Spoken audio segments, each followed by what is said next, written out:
I mean, we got to have a little bit of fun, right? I mean, we've got all this stress because of these markets, and sometimes you just have to sit back and relax a little bit and take a look and take your eye off your screen and the financials a little bit and maybe go to the sports a little. Maybe you switch over to ESPN or whatever you might do.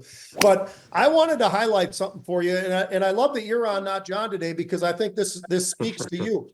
Honestly, I'm looking at Iowa State, actually, not Iowa. Those two cities are not very happy about you saying that. So this is Iowa State. And Iowa State, here, how about this? First of all, nobody knows anything about Iowa State other than it's somewhere in the state of Iowa. But outside of that, they don't know. Let me tell you, great football program. I think one of the best coaches in all of college football, quite frankly. And what makes this interesting is they've got players nobody knows. Everybody knows the guys. If they watch even just a little college football, you know a lot of these players at Alabama, and Georgia, and maybe a USC or Oregon or Michigan or Ohio State or Notre Dame. But when it comes to schools like Iowa State, people really don't know these guys. They got 5 guys that I picked out from that one school that I think will be the guys that a year from now, 2 years from now, people are going to go, hey, where did Jaden Higgins come from? This wide receiver, he's 6'5", weighs 215 pounds, 4.47 40, and has a 39-inch vertical all at the combine. This kid's going to go really high in the draft. So that's one. How about this, Mark? When you've got big receivers, what do you need? You need big cornerbacks. Well, they've got a kid named Darian Porter. He's 6'4", 195 pounds. He runs the 40. It's only in a 4.30 40 time and an 11-foot broad jump. And what that means is he's explosive. That's why they do it. They want to see the broad jump because how explosive is this guy when it comes to just being planted and then having to move? So I see that guy as well. Another receiver, they got this kid, Noel, who's 5'11", 195 pounds. So he's your small guy, but he runs a 4.3 40 as well. You've got an offensive tackle that transferred from Princeton. And the reason he should have stayed there, by the way, because they'll find you. If you're good enough, they don't care where you are. You could be at some small Division III school, they'll find you. But this guy's at Princeton. Now he's not going to get the Princeton on when he graduates, right? That's a problem. He'll get Iowa State, which is okay, but it ain't Princeton. But he's only 6'7", 340 pounds. He's a kid from Minneapolis, actually, that went to Princeton, came back to Iowa State. And I think he did that because he wanted to be somewhere where he'd get looked at a little bit more. He will because he's a road grader, as they call him. And then they've got a safety, 6'5", 220-pound kid, runs a 4.5 40, who's going to be a safety for from Iowa State in the NFL. Big guys like that are really rare. When you've got speed and you've got that kind of size and you're in the secondary, those taller, lanky guys are critical because these wide receivers, they're either little squirts or they're really big guys. And then you've got the tight ends. Well, this guy's going to line up on a tight end on one play and he's going to be on a wide receiver on the next play.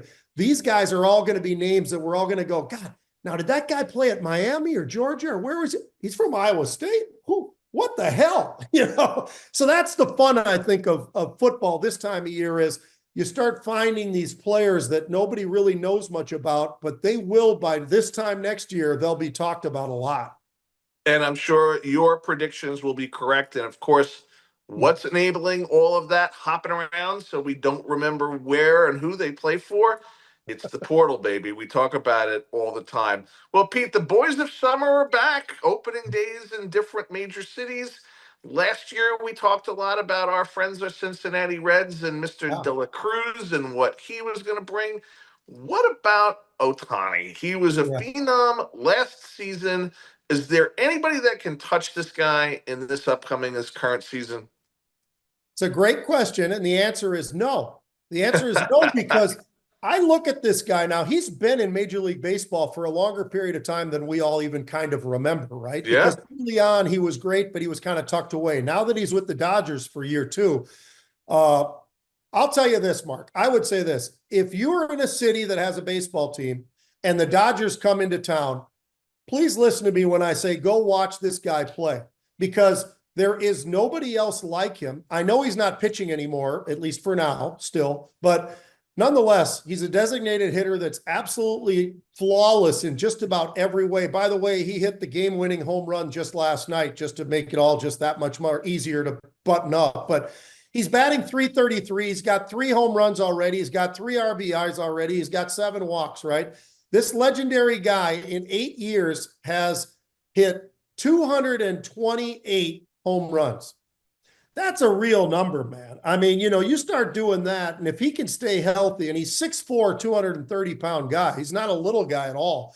I'll tell you what, Mark, 570 RBIs. He's got every number that you'd want, and the guy shows up and plays every single day for the Dodgers. He's not one of those guys. Yes, he's had injuries here and there that have kept him out, but other than that, he wants to play, and he's getting paid a hell of a lot of money to play, and people pay a lot for their tickets. That's a ticket worth buying. So when you go to your Mets game or your Yankee game, I don't know which one you are, but you got to go if the Dodgers are in town, because this guy, it's like getting a chance to see, any of the legends of the past, but this guy's in the present.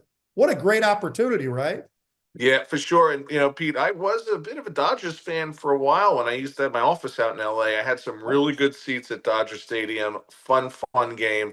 And this guy is going to continue to wow the fans, even in the face of the Yankees' newfangled bat technology, which, of course, has been the talk of baseball fans everywhere.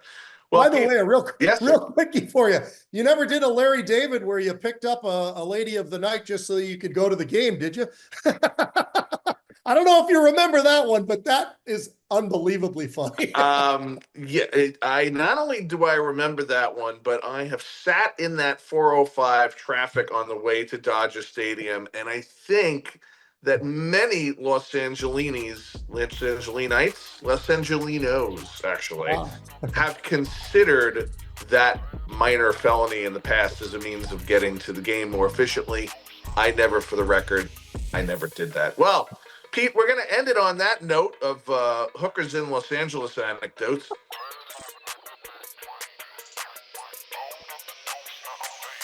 Perfect.